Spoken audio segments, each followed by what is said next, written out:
Ketika New Mind mendapatkan mandatnya, 1 tahun kemudian diputuskan sebuah kebijakan tingkat dunia, yaitu dalam negeri Indonesia, emas menjadi alat tukar sejajar dengan alat bayar rupiah.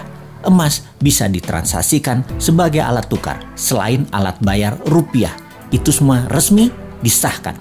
E-Gold adalah transaksi berbasis fisik emas dan digital dengan menyediakan 10.000 ATM Gold dalam 3 tahun di seluruh Indonesia. Dengan adanya ATM Gold, semua orang kalau memerlukan fisik emasnya bisa dalam 24 jam melakukannya. Kemudian, transaksi antar negara dengan Indonesia akan menggunakan emas sebagai alat tukarnya 3 tahun kemudian setelah kebijakan nasional itu dijalankan. Diharapkan dalam 3 tahun setelah hal ini, semua di regional ASEAN, e-Gold menjadi alat tukar resmi antar negara ASEAN dan negara Selatan Pasifik. Dalam 5 tahun, seluruh tambang emas Indonesia menjadi underlying emas fisik e-Gold. Semua ini sesuai dengan pasal 33 Undang-Undang 45 bahwa kekayaan alam milik rakyat 100% dan menjadi base transaksi 24 negara, negara ASEAN dan negara Selatan Pasifik, dari ujung Burma sampai Guam. Kemudian masuk ke seluruh negara di dunia yang berpenduduk mayoritas Islam dan negara yang kuat pendanaan syariah seperti Inggris dan Uni Eropa dalam 5 tahun setelahnya. Maka dalam 15 tahun setelah kebijakan diterbitkan, ditargetkan 50% transaksi dunia menggunakan e-Gold. Emas adalah pengadil yang adil. Indonesia akan menjadi negara pertama bebas inflasi. Kemudian diikuti negara-negara regional dan dalam 15 tahun 50% dunia bergabung dalam dunia tanpa inflasi.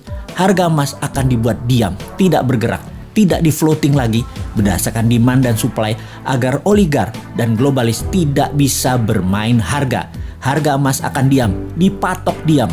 1 gram emas sama dengan 1 juta rupiah. Sisa dunia menyesuaikan harga tersebut. Sejak saat itu, harga di dunia dimanapun atas barang yang sama adalah sama. Sungguh, kita memerlukan konsep bernegara yang sontoloyo untuk membuat Indonesia menjadi negara superpower. Kita tidak butuh populis, tidak butuh diliput kegiatan kecil-kecil. Kita butuh gerakan besar yang berani. Seberani pejuang kemerdekaan tahun 45 ketika mereka ditangkap dan dieksekusi sekutu, juga dieksekusi Belanda. Mata mereka tidak terpejam, wajah mereka tenang, tidak menunjukkan ketakutan atau kemarahan. Wajah mereka seperti diliputi cahaya. Itu kesaksian banyak para tentara asing yang bertempur melawan kesatria bambu kuning tersebut. Semua itu membuat mereka ragu perjuangan mereka, para tentara sekutu dan Belanda itu.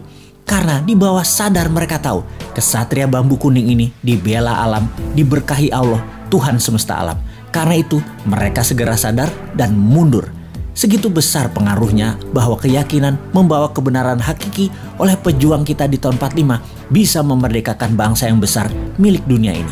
Saat ini pun Nusantara memiliki pejuang-pejuang itu. Nusantara sudah masanya bergerak. Wahai para pemuda, Anda bersiap berjuang dengan berani, berjiwa tenang karena tahu ini semua perjuangan untuk Indonesia menjadi pengadil dunia teradil untuk membuat dunia ke depan damai selama 1000 tahun. Wahai pemuda New Mind, inilah masa kalian menjadi pembeda, menjadi pejuang kesejahteraan dunia untuk jadi penengah kisruhnya dunia.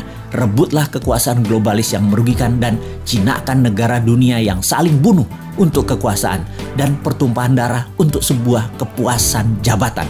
Sudah itu semua. Sebar terus pemahaman New Mind yang bisa membuat Indonesia menjadi negara superpower segera.